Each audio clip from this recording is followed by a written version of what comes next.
হে everyone, আসসালামু আলাইকুম। আমি আজকে নিয়ে এসেছি দ্য সাইলেন্ট মেনুর গল্পের পার্ট 11, লেখিকা ডায়না ইমরোজ লাখি। যদি গল্পটি ভালো লেগে থাকে অবশ্যই কমেন্টে জানাবা। গল্পের পর্ব 12 দিব ইনশাল্লাহ। তাহলে কথা না বাড়ায় চলো মূল গল্পে যাওয়া যাক। মায়ের পাশে বসে হাত ধরে বলল, তুমি একটু ঘুমাও মা, আমি আছি।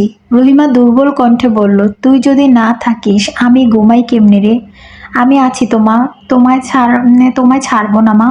রহিমা আর কিছু বলল না, শুধু নিঃশ্বাসে হালকা কাশি মিশে যায়। গৌরী তার মায়ের কপালে চুমু খায়, তারপর মাথা রেখে পাশে শোয়ায়।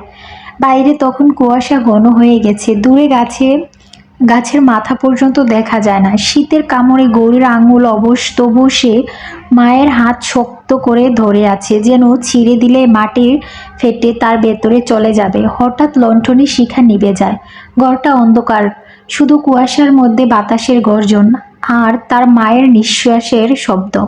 রহিমা ফিসফিসিয়ে বলল, মালকিন যদি বেতন দেয় তাইলে আমারে একজোড়া জুতা কিনা দিস।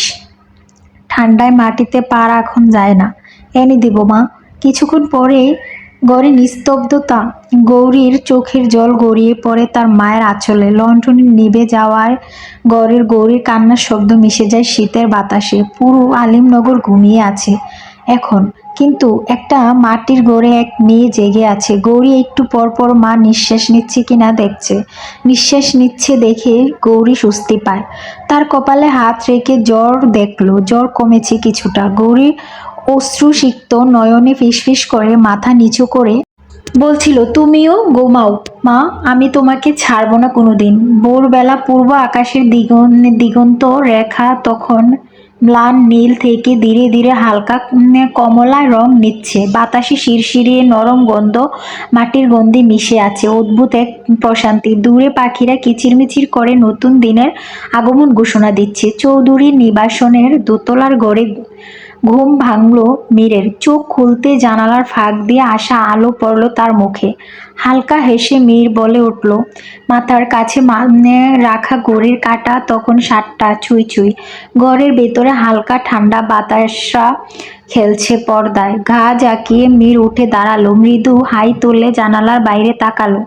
দূরে তালগাছগুলোর মাথা কুয়াশা ঢেকে গেছে, পাখির ঝাঁক উড়ে যাচ্ছে পশ্চিম দিকে। তার মনে পড়ল গত রাতে মায়ায় জ্বর কমেছিল কিনা দেখতে পারেনি। হঠাৎ যেন এক ধরনের চিন্তা কাজ করলো তার ভিতরে। নিঃশব্দে চাদরটা কাঁধে ফেলে দরজার কাছে গেল মীর। এরপর দাঁড়িয়ে পড়ল। ঘরে একবার আহিরের হাতের দিকে দেখলো। রাতে দুজন একসাথে ছিল, এরপর চলে যায় মায়া ঘরের দিকে। মায়ার ঘরের দরজার সামনে এসে থামলো। ভেতর থেকে খুব হালকা শ্বাসের শব্দ আসছে। দরজার ফাঁক দিয়ে চোখ রাখতে দেখলো জানালার আলো পড়ছে ঘরের এক কোণে। মায়া চুপচাপ ঘুমিয়ে আছে, পাশে রাফিদ। রাফিদ আধ ঘুমে হয়তো সারা রাত জেগেছিল বোনটার পাশে। মায়া রাফিদের আঙ্গুল ধরে রেখেছে, যেভাবে ছোট্ট বাচ্চারা ধরে রাখে। মীর এক মুহূর্তের জন্য চুপ করে তাকিয়ে রইল। তার মুখে এক রাশ কোমলতা ভেসে উঠল। চুপি সারে নিজের মনে বলল, জ্বর কমে গেছে বোধহয়, ভাই যেহেতু পাশে আছে ভালোই। তারপর মৃদু হেসে দরজার ফাঁক আস্তে করে বন্ধ করে কোনো শব্দ না করে ঘুরে দাঁড়ালো। আজ মায়াকে আর বিরক্ত করা যাবে না, এই ভাবনা নিয়ে ধীরে ধীরে প্রাঙ্গণের দিকে হাঁটল মীর। বাইরে তখন সকলে পুরোপুরি জেগে উঠেছে। চণ্ডী বটের নিচে এক বৃদ্ধ কাজের লোক উঠোন ঝাড়ছে, বাতাসে মৃদু ধুলো উড়ছে। উঠোনের পরের নলকূপ একজন বালতি ভরছে, জল পড়ছে টুপ টুপ শব্দ করে। পরপারে দাসীরা আছে, তারা মূলত সমস্ত অনুচারীদের জন্য রান্না করে। মীরের চোখে পড়ল অশ্বশালার দিকে। সেখানে তার প্রিয় অশ্ব অগ্নিল বাঁধা। কালো রঙের সেই অশ্ব যেন সূর্যের আলোয় চকচক করছে। অগ্নিল মীরকে দেখে মৃদু হেসা ছাড়ল, যেন অভিমান করে বলছে, আজ এত দেরি কেন? মীর এগিয়ে গিয়ে ওর গলায় স্পর্শ করলো। অগ্নিল নাক ঘষল তার কাঁধে। মীর হেসে বলল, চল আজ সকালে একটু ঘুরে আসা যাক বন্ধু। কিন্তু এখনই তার অশ্বের চড়া ঠিক হবে না। মায়ার কথা মনে পড়ল, আবার তবু ওষের গায়ে হাত বুলিয়ে দিল যত্ন করে, তারপর একখানা কাপড়ে আগলিনের চোখ মুখ মুছে দিল, জল ভর্তি বালতি থেকে একটু জল খেতে দিল। আকাশের রং তখন আরো উজ্জ্বল হয়েছে, বাড়ির ছাদে কয়েকটা পায়রা বসে আছে, দিগন্তে সূর্যের প্রথম গোলক দেখা দিচ্ছে। মীর একটু দূরে দাঁড়িয়ে দেখলো কুয়াশার চাদর সরছে ধীরে ধীরে, গ্রামটা যেন ঘুম থেকে জেগে উঠছে নতুন দিনের সুরে। রান্নার গন্ধ ভেসে আসছে বাতাসে। মীর গভীরভাবে শ্বাস নিল, যেন এই নীরব সকাল, এই আলো, এই কুয়াশা সবই তাকে এক অদ্ভুত শান্তি দিচ্ছে। হঠাৎ পেছন থেকে ডাক এলো, বাবু চা দিব? মীর ঘুরে দেখলো বুলবুল। মীর হেসে বলল, না বুলবুল, এখনই নয়, আগে একটু হাঁটতে যাব, তারপর আস্তে আস্তে পায়ে পায়ে পুকুর ঘাটের দিকে রওনা দিল। জলচর পাখিরা তখন ডানা ভিজিয়ে খেলছে পুকুরের জলে, সূর্যের প্রতিফলন কাঁপছে হালকা ঢেউয়ে। মীর থেমে দাঁড়ালো, তার চোখে একরাশ নীরবতা, বাতাসে তার চুল এলোমেলো হয়ে গেল। দিগন্তের দিকে তাকিয়ে মীর মৃদু স্বরে বলল, আজ দিনটা ভালো যাবে নিশ্চয়ই। সকালের পাখিরা তার কথার উত্তর দিল, যেন সুরে সুরে মিলিয়ে। আর অগ্নিল দূর থেকে একবার রোষা ছেড়ে যেন জানিয়ে দিল, আমি আছি মীর। মীর হাসে। মীর তখন দেখলো বাড়ির ভেতর একটা মেয়ে প্রবেশ করছে, তার মাথায় দীর্ঘ কাপড়টা। মীর গৌরী কি সন্দেহ করে দ্রুত হেঁটে তার কাছে আসে। গৌরী দাঁড়িয়ে যায়, মীর একবার এদিকে ওদিকে তাকিয়ে দেখলো, এরপর প্রশ্ন করলো, তুমি নিশ্চয় গৌরী? গৌরী নিশ্চুপ, আচ্ছা তোমার বাবা কিভাবে মারা গিয়েছিল? গৌরী এবার যেন একটু অস্বস্তিতে পড়ে গেল, দু হাতে শক্ত করে নিজের পোশাক নিজেই মুষ্টি করে ধরলো। মীর দ্বিতীয়বার কিছু বলার আগে গৌরী বলল, আমার কাজ আছে, দেরি হলে মালকিন বকবেন বলে দ্রুত পায়ে হেঁটে চলে গেল ঘরের ভেতরে। রান্নাঘরে শেফালি মাছ কাটছে, শালুকও আছে। গৌরী গিয়ে কাজে হাত লাগালো। শালুক তার দিকে তাকিয়ে বলল, তো মায়ের এখন কি অবস্থা? শরীরটা ভালো?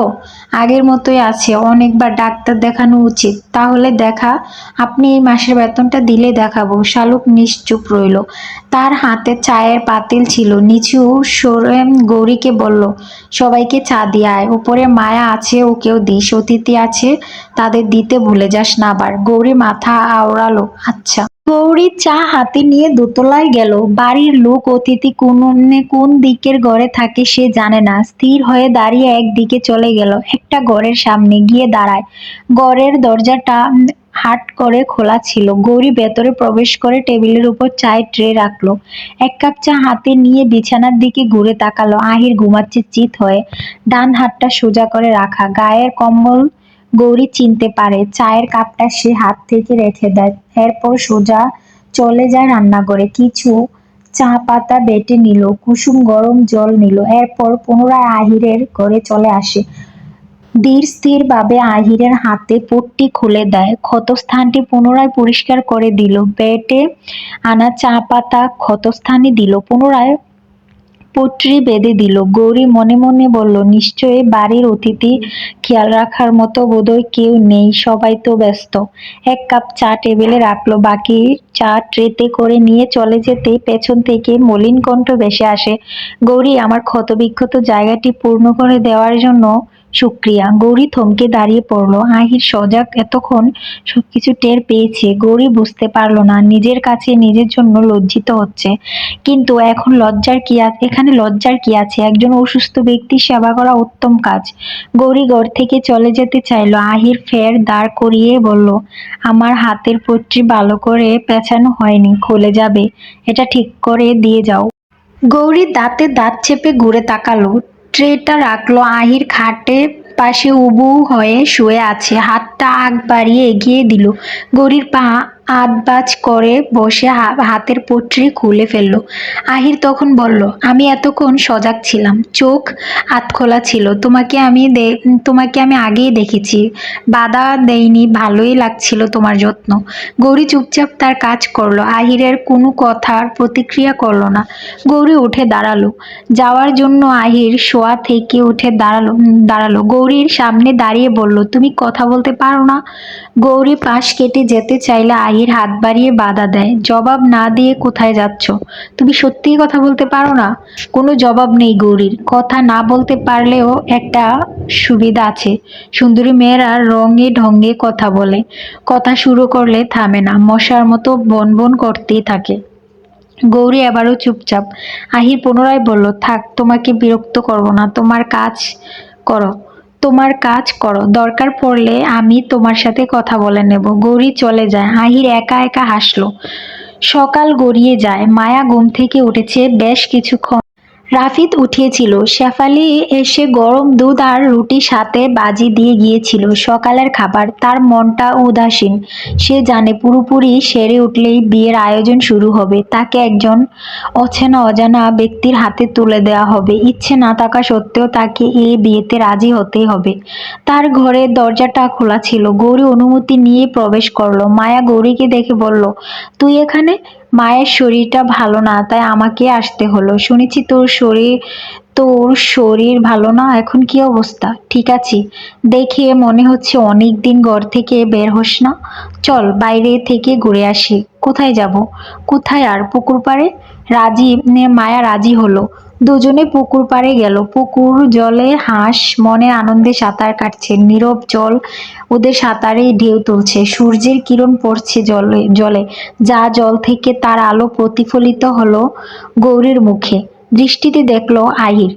আহির, রাফিদ, মীর পুকুর পাড়ে একটা পাথরের বেঞ্চে বসে আছে। তিনজনের হাতে সিগারেট। গৌরীকে দেখে আহির সিগারেট ফেলে দেয়। মায়া পুকুর ঘাটের শেষ সিঁড়িতে নামলো। গৌরীর উপরেই দাঁড়িয়ে রইল। আহির তখন মীরকে নিয়ে পুকুর ঘাটে উপস্থিত হয়। গৌরীকে শুনিয়ে শুনিয়ে সে এটা ওটা বলতে থাকলো, কিন্তু মীর সেসব না শুনে মায়ার দিকে দেখছে।